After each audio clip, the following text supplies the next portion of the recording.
Hello everyone, कैसे हैं आप सभी। उम्मीद करता हूँ हर बार की तरह खुश होंगे और मस्त होंगे। सबसे पहले आप सभी को बीते हुए होली की ढेर सारी शुभकामनाएं। आइए हम लोग स्टार्ट करते हैं अपने फोर्थ चैप्टर की तरफ।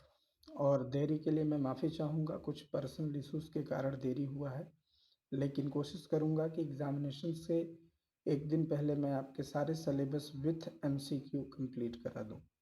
तो देखते हैं मेजरमेंट ऑफ नेशनल इनकम। इसके पहले हम लोगों ने एग्रीगेट ऑफ नेशनल इनकम के बारे में डिस्कस कर लिया था। अब हम बात करेंगे मेजरमेंट ऑफ नेशनल इनकम। तो आइए चलते हैं लेकर। हमारा कंटेंट क्या क्या है, हमें इसमें कुछ चीज़ों को पढ़ना है, जैसे वैल्यू एडेड मेथड पढ़ना है, इनकम मेथड पढ़ना है, एक्सपेंडिचर मेथड। उसके बाद पढ़ना है छोटा सा टॉपिक है nominal GDP and real GDP. GDP deflator पढ़ना है, जीडीपी एंड वेलफेयर को कंपैरिजन करने के लिए आता है, जीडीपी वर्सेस वेलफेयर आता है, तो उसको किस तरह से करेंगे वो चीज़ें हम लोगों को डिस्कस करनी है। थोड़ा सा हम लोग आगे और बढ़ते हैं। अब मैं आपको पहले बता दूं कि इस लेक्चर में मैं आपको सबसे पहले वैल्यू एडेड मेथड को बताऊंगा, केवल उसी पर हमारा फोकस्ड होकर ये वीडियो बनेगा। फिर इनकम और एक्सपेंडिचर मेथड को मैं एक साथ एक्सप्लेन करूंगा। उसके बाद जो बचे हुए तीन टॉपिक हैं, जैसे nominal GDP, real GDP, GDP deflator and GDP and welfare, उसको मैं अलग वीडियो में, यानी इसके लिए आपको तीन वीडियो मैं बनाकर बताऊंगा सेम कंटेंट के लिए, जो कि अभी बात करेंगे वैल्यू एडेड मेथड के लिए। तो आइए हम लोग स्टार्ट करते हैं वैल्यू एडेड मेथड। देखिए लिखा हुआ है, value added refers to the addition of value to the raw material. मतलब रॉ मटेरियल का मतलब यहाँ है intermediate goods, by a form by virtue of its productive activities. अब देखिए मैं आपसे बताया कि वैल्यू एडेड मेथड का क्या मतलब है। यहाँ हमें एडिशन करना है, किसका एडिशन करना है, value of the raw material. ठीक है, हमें क्या करना है, value of the raw material को एडिशन कर देना है, उसमें कुछ जोड़ देना है, किसी रॉ मटेरियल में कुछ ऐड कर देना है, कुछ जोड़ देना है किसी प्रोडक्टिव एक्टिविटी के माध्यम से, किसी प्रोडक्टिव एक्टिविटीज़ के थ्रू उसे हमें ऐड कर देना है, उसी को हम लोग वैल्यू एडेड मेथड कहते हैं। It is calculated as the difference between value of output. ठीक है, ये कैलकुलेट कैसे होता है, value of output and value of intermediate consumption. अब देखिए वैल्यू ऑफ आउटपुट का मतलब क्या होता है, जो फाइनली हम निकालते हैं गुड्स को वो, और जितना हमने लगाया है, जो हमने इंट्रोड्यूस किया है, उनके बीच के डिफरेंस को जब निकालते हैं तो वो वैल्यू एडेड हमारा आता है। जैसे यहाँ पर फार्मूला लिखा है, value of output minus intermediate consumption. Value of output को हम अक्सर सेल्स भी कहते हैं। ठीक है, तो हम लोग इस तरह से चीज़ों को समझेंगे। उसके बाद बात करते हैं, ज़रा देखिए यहाँ पर मैंने एक छोटा सा डायग्राम बना के आपको समझाने का प्रयास किया है। जैसे मान लीजिए कि किसी कोई बेकरी वाला है, उसको ब्रेड बनाना है, ब्रेड बना के कस्टमर को सर्वे करना है। तो वो क्या करेगा, उसने फ्लोर परचेज कर लिया। उसने क्या किया, उसने परचेज फ्लोर 500 फ्रॉम मिलर। उसने किससे परचेज किया, किसने, बेकरी वाले ने मिलर से कितना, 500 रुपये का as a raw material purchase कर लिया। फिर उसको उसने क्या किया, सेल ब्रेड 700 टू कंज्यूमर। अब अगर मैं आपसे कहूँ कि 500 रुपये का बेकरी वाले ने परचेज किया और उस 500 रुपये को सेल कितने में कर दिया, 700 रुपये में, यानी जो बेकरी वाला है उसने कितने का काम किया, उसने 200 रुपये का काम किया। यानी उस 500 रुपये के फ्लोर पर, आटे पर उसने 200 रुपये का वैल्यू ऐड कर दिया और ऐड करके उसको ब्रेड में कन्वर्ट कर दिया। तो अगर मैं बात करूं यहाँ पर फार्मूले का, तो क्या होगा कि ये जो 500 है ये हमारा इंटरमीडिएट कंजप्शन होगा, और जो 700 रुपये जो डायरेक्ट कस्टमर को जा रहा है ये हमारा वैल्यू ऑफ आउटपुट होगा। इन्हीं के बीच के डिफरेंस को हम लोग क्या बोलते हैं, वैल्यू एडेड बोलते हैं। मैंने इस डायग्राम से आपको समझाने की कोशिश की है, आप इसको एक बार फिर से समझ लीजिएगा, देख लीजिएगा। अब आगे हम लोग चलते हैं, इसके कुछ बेसिक नोट्स पॉइंट है जो आपको ध्यान में रखना है। Value added by each producing enterprises is also known as the gross value added at market price. अब देखिए ईच का मतलब क्या, मैं आपको बता दूं कि कोई भी चीज़ जब बनता है तो वो कई प्रोसेस से होकर गुजरता है। अक्सर में क्या होता है कि जब आपके क्वेश्चन में जब आपके पेपर में क्वेश्चन आते हैं तो फर्म ए, फर्म बी, फर्म सी करके लिखा रहता है। तो ये फर्म ए, फर्म बी, फर्म सी क्या है, ये प्रोसेस है। पहले फर्म ए में हुआ, फिर फर्म बी में हुआ, फिर फर्म सी में हुआ। तो ये सारे प्रोसेस में काम हो रहा है। तो कहने का मतलब है कि value added by each producing enterprises is also known as the gross value added at a market price, यानी जीएबी एमपी कहा जाता है। सारे, अगर हम कहा बात करें तो जितने भी प्रोड्यूसिंग इंटरप्राइजेज हैं उन सभी से जो वैल्यू निकलती है, उन सभी से इंडिविजुअली जो वैल्यू निकलती है उसको हम लोग GVAMP कहते हैं। ठीक है, अब देखिए लिखा है कि sum total of GVAMP of all producing enterprises with the domestic territory of a country during 1 year is equal to GDP। जैसे मान लीजिए कि किसी भी चीज़ को बनाने के लिए हमें 3 फर्म में 3 प्रोड्यूसिंग इंटरप्राइजेज का इस्तेमाल करना पड़ा, A, B और C। तो A से निकला हुआ ग्रॉस वैल्यू एडेड, B से निकला हुआ ग्रॉस वैल्यू एडेड और C से निकला हुआ ग्रॉस वैल्यू एडेड, जब इन तीनों को हम ऐड करते हैं तो वो हमारा क्या बन जाता है, GDP-MP बन जाता है। आइए हम लोग इसी को अगले स्लाइड में समझते हैं। देखिए स्टेप में क्या करेंगे, जैसा कि मैंने आपको लिखा है step for calculating national income by value added method. अब हम वैल्यू एडेड मेथड्स में किस तरह के स्टेप्स को इन्वॉल्व करेंगे, अगर आप इसमें देखिए तो सबसे पहले स्टेप में हमें क्या निकालना होगा, हमें gross value added at market price निकालना होगा। मैंने यहाँ पर फर्म के लिए क्या दे रखा है, प्राइमरी दे रखा है, प्राइमरी दे रखा है, सेकेंडरी दे रखा है और टर्सरी दे रखा है। प्राइमरी सेकेंडरी टर्सरी का मतलब जरूरी नहीं कि आप क्वेश्चन में प्राइमरी सेकेंडरी और टर्सरी लिख कर आए, इसका मतलब है कि ये अलग अलग इंटरप्राइजेज है, ये अलग अलग प्रोड्यूसिंग इंटरप्राइजेज हैं कि जिनमें ग्रॉस वैल्यू एडेड जो निकलता है जब हम तीनों को जोड़ देते हैं, यानी इन सबको जब एक साथ जोड़ेंगे तो क्या निकलेगा, GDP-MP निकलेगा। तो दूसरे स्टेप में हम लोग इन सबको ऐड करने के बाद क्या निकालेंगे, GDP-MP निकल जाएगा। उसके बाद हम क्या करेंगे, तीसरे स्टेप में हम डोमेस्टिक इनकम निकालेंगे। अब देखिए मैं यहाँ पर थोड़ा सा और आपसे चर्चा करना चाहूँगा कि अगर आप GDP-MP की बात करते हैं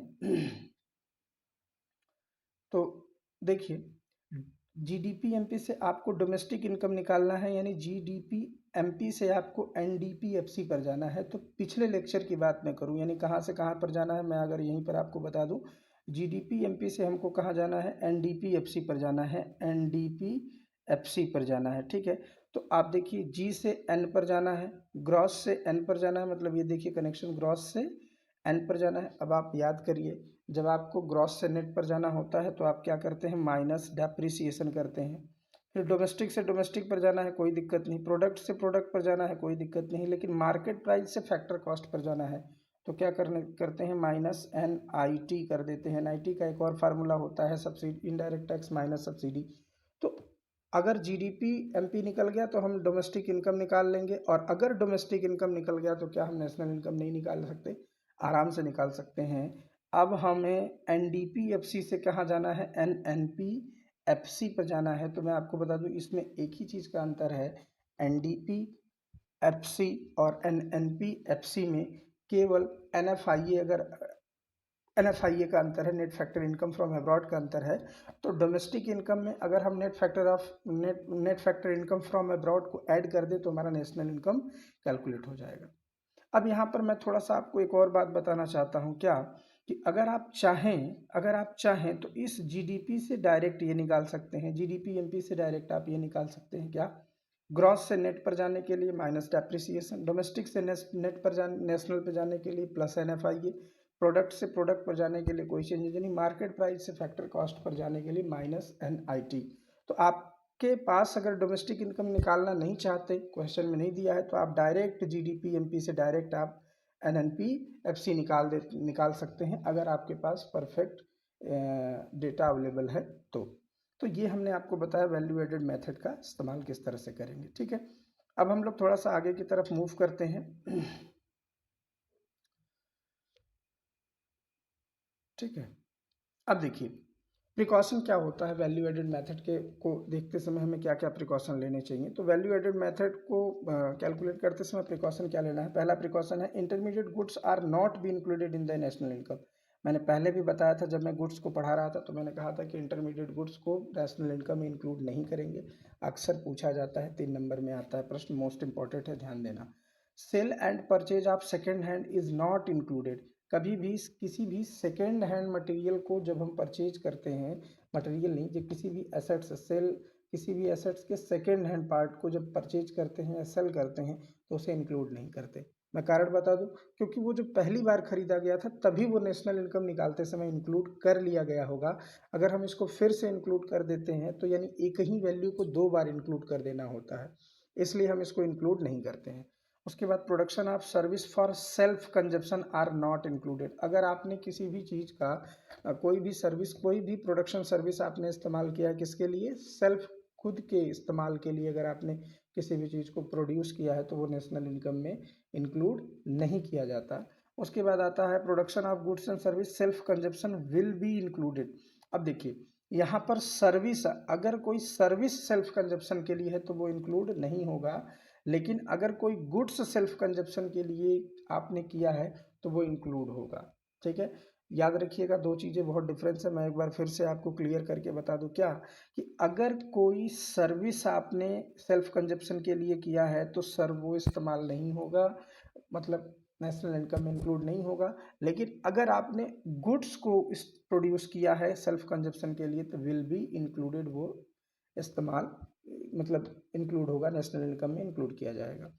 इसके बाद हम लोग बात कर लेते हैं क्या, imputed value of owners occupied house should be included.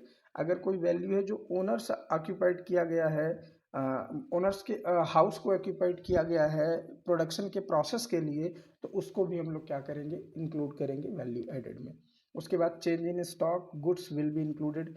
Change in stock को हम लोग इंक्लूड निश्चित तौर पे करेंगे। मैं आपको बता दूं चेंज इन स्टॉक का मतलब हो गया कि ओपनिंग माइनस क्लोजिंग की बात करते हैं, यानी ओपनिंग और क्लोजिंग के बीच जो डिफरेंस बचता है it is called change in stock. तो चेंज इन स्टॉक को हम लोग क्या करेंगे, हम लोग उसको भी इंक्लूड करेंगे वैल्यू एडेड मेथड के हेड में। तो ये हमने प्रिकॉशन पढ़ लिया। इसके बाद हम बात करते हैं एक बहुत मेजर मेजर बहुत बहुत बहुत इंपॉर्टेंट प्रॉब्लम है, क्या है, जिसे हम कहते हैं problem of double counting. Very very most important है, ध्यान दीजिएगा, प्रॉब्लम ऑफ डबल काउंटिंग।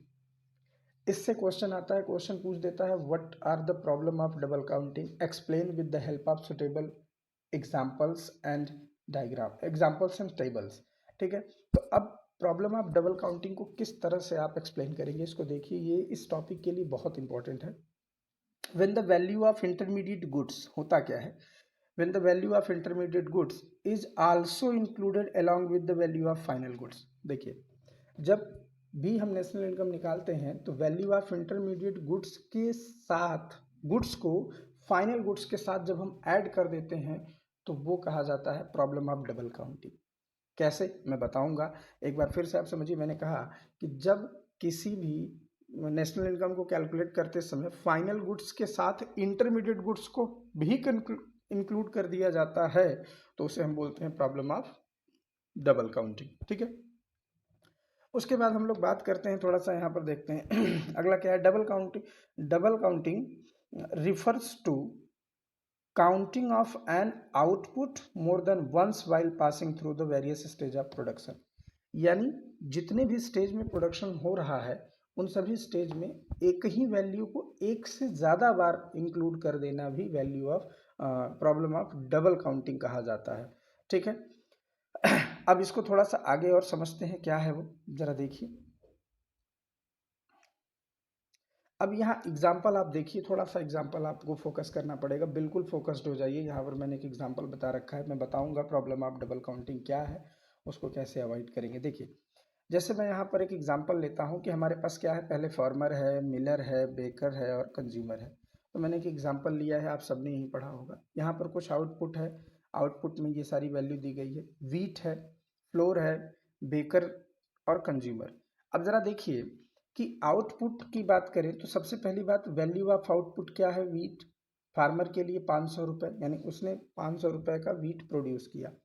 अब ये 500 रुपये का वीट किसने परचेज किया, मिलर ने। ध्यान से देखिएगा, तो मिलर के लिए जो 500 रुपये है वो इंटरमीडिएट गुड्स हो जाएगा। ठीक है, इंटरमीडिएट गुड्स हो जाएगा। अब मिलर ने इस पर काम किया, इस 500 रुपये पर काम किया और काम करके फ्लोर कन्वर्ट किया 700 रुपये में और इसको बेकरी को सेल कर दिया। किसको सेल कर दिया, बेकर को सेल कर दिया। बेकर ने क्या किया, बेकर के लिए इंटरमीडिएट गुड्स क्या होगा, 700। बेकर ने क्या किया, इस इंटरमीडिएट गुड्स यानी 700 का इस्तेमाल करके इसने 1000 रुपये में ब्रेड कन्वर्ट करके किसको दे दिया, कंज्यूमर को दे दिया, कंज्यूमर को सेल कर दिया। फाइनली यहाँ लिखा है कि sale bread to consumer 1000, it means it is a final goods. ये क्या है, ये फाइनल गुड्स है, यानी 1000 रुपये में बेकर ने, बेकरी वाले ने क्या किया, 1000 रुपये का ब्रेड कन्वर्ट किया। अब आपको यहाँ देखना है कि फार्मर ने इसमें कितनी वैल्यू ऐड की, तो इस इंफॉर्मेशन में फार्मर ने कोई भी वैल्यू ऐड नहीं की। उसके बाद मिलर ने कितनी वैल्यू ऐड की, मिलर के लिए जो वैल्यू ऑफ इनपुट उसने लगाया कितना, इनपुट मतलब इंटरमीडिएट गुड्स हो गया यहाँ पर, उसने लगाया 500 रुपये का, उसने वैल्यू ऐड कितना किया, उसने वैल्यू ऐड किया, यहाँ पर देख लीजिए थोड़ा सा मिस्टेक हुआ, वैल्यू ऑफ इनपुट में फार्मर ने कुछ नहीं लगाया लेकिन ऐड कितना किया 500 रुपये का, उसने 500 रुपये ऐड किया। और मिलर ने कितना लगाया, मिलर ने इनपुट लगाया 500 रुपये का और ऐड किया 200 रुपये का, तभी तो ये दोनों मिलकर 700 रुपये हो गए। उसके बाद बेकरी वाले ने क्या किया, इनपुट लगाया 700 का और ऐड कर दिया 300 रुपये का, तब ये तीनों मिलकर कितने हो गए, 1000 रुपये हो गए। ठीक है, तो अब यहाँ पर एक चीज आप समझिएगा कि अगर हम बात करें इस क्वेश्चन एग्जाम्पल के थ्रू, तो फार्मर ने कितनी वैल्यू ऐड की, तो देखिए नीचे लिखा हुआ है कि सर फार्मर ने जो वैल्यू ऐड की है वो 500 रुपये की वैल्यू ऐड की है फार्मर ने। और सर मिलर ने कितना वैल्यू ऐड किया है, मिलर ने वैल्यू ऐड किया है 200 रुपये का, और बेकरी वाले ने कितना ऐड किया है सर, 300 रुपये का ऐड किया है। ठीक है, अब यहाँ पर एक चीज ध्यान देने की जरूरत है आप सभी को कि वैल्यू ऑफ आउटपुट ये हो गया, ठीक है, इनपुट मटेरियल हमारा ये हो गया और वैल्यू एडेड ये हो गया, यानी इन दोनों के बीच का जो डिफरेंस होगा वही वैल्यू एडेड आएगा। वैल्यू ऑफ आउटपुट मतलब फाइनल गुड्स, तो देखिए वैल्यू ऑफ आउटपुट मतलब फाइनल गुड्स की बात करें तो फार्मर ने कितना वैल्यू ऐड किया 500 का, मिलर ने कितना वैल्यू ऐड किया, value of output minus value of input, value of output मतलब फाइनल गुड्स और इंटरमीडिएट गुड्स, इसके लिए ये वैल्यू ऑफ आउटपुट होगा, इसके लिए इंटरमीडिएट गुड्स होगा। इसने कितना ऐड किया 200, बेकरी वाले के लिए वैल्यू ऑफ आउटपुट 1000 और वैल्यू ऑफ इनपुट कितना था 700, इसने कितना ऐड किया 300। अब अगर हम बात करते हैं कि इस वैल्यू को इस 1000 रुपये में अगर आप देखें तो ये 500 भी इंक्लूडेड है, 200 भी इंक्लूडेड है और 300 भी इंक्लूडेड है। हम अक्सर करते क्या हैं, हमारा काम क्या होता है, हम लिखते समय किस तरह से हम कर लेते हैं, हम इन तीनों वैल्यू को एक साथ जोड़ देते हैं, 500, 700 और 1000। तो जब हम इन तीनों वैल्यू को एक साथ जोड़ देंगे तो वैल्यू टोटल आ जाएगा 2200, कितना आ जाएगा 2200। तो 2200 जो फाइनल गुड्स हम समझेंगे, इसका मतलब क्या हुआ कि सेम वैल्यू कई बार रिपीट हुई है, 1 2 3, यानी 3 बार सेम वैल्यू रिपीट हुई है, और रिपीट होने के बाद हम अगर वैल्यू एडेड 2200 रुपये लिखते हैं तो वो गलत होगा, इसी को बोलते हैं प्रॉब्लम ऑफ डबल काउंटिंग। और इसको दूर करने के लिए क्या होना चाहिए, जबकि देखा जाए कि value add, total value add कितना हुआ है, अगर देखिए तो टोटल वैल्यू ऐड हुआ है मात्र 1000 रुपये। ठीक है, अब इसी को समझने के लिए हमें थोड़ा सा और ध्यान देना पड़ेगा। हम आगे चलते हैं कि हम इस प्रॉब्लम को किस तरह से अवॉइड करेंगे। अगर हमें ये देखना है इस प्रॉब्लम को किस तरह से अवॉइड करेंगे, तो लिखा हुआ है how to avoid the problem of double counting, किस तरह से प्रॉब्लम ऑफ डबल काउंटिंग को अवॉइड किया जाएगा। तो सबसे पहला काम ये है कि फाइनल आउटपुट मेथड, यानी फाइनल आउटपुट मेथड में we have only consider the final goods, यानी हम केवल फाइनल गुड्स को कंसीडर करेंगे, फाइनल वैल्यू को कंसीडर करेंगे और कोई हमको वैल्यू नहीं रखनी है। उसके बाद दूसरा तरीका हमारा होता है value added method. It means we have include only those part of value which are included by the producers like farmer, miller, baker. जैसे एग्जाम्पल में अगर मैं बात करूं वैल्यू एडेड मेथड को समझने के लिए, तो देखिए इसमें वैल्यू एडेड मेथड में क्या, फार्मर ने कितना वैल्यू ऐड किया, अगर मैं बात करूं तो फार्मर ने कितना वैल्यू ऐड किया है, फार्मर ने केवल 500 वैल्यू ऐड किया, मिलर ने 200 वैल्यू ऐड किया और इसने 300 वैल्यू। तो जब हम केवल वैल्यू ऐड को कंसीडर करते हैं तो इसको बोलते हैं वैल्यू एडेड मेथड। या तो हम इस केवल वैल्यू एडेड को कंसीडर करें या फिर हम केवल फाइनल गुड्स को कंसीडर करें जो कि सेल किया जा रहा है कंज्यूमर को। तो अगर इन दोनों मेथड को अप्लाई करते हैं तो हम किसको रोक सकते हैं, हम प्रॉब्लम ऑफ डबल काउंटिंग को ख़त्म कर सकते हैं। तो प्यारे बच्चों, ये जो आपका वैल्यू एडेड मेथड है ये बहुत ही ज़्यादा इम्पॉर्टेंट है, आपको थोड़ा सा ध्यान रखना है। और कभी कभी अक्सर इसमें होता है कि क्वेश्चन में ज़्यादातर केस बनने के चांसेस रहते हैं problem of double counting. I hope आपको समझ में आया होगा। अब हम इसके बाद बात करेंगे इनकम मेथड को लेकर, फिर इनकम और एक्सपेंडिचर मेथड, इन दोनों पर हम लोग चर्चा करेंगे। तब तक के लिए आप तैयार करिए। Okay, thank you.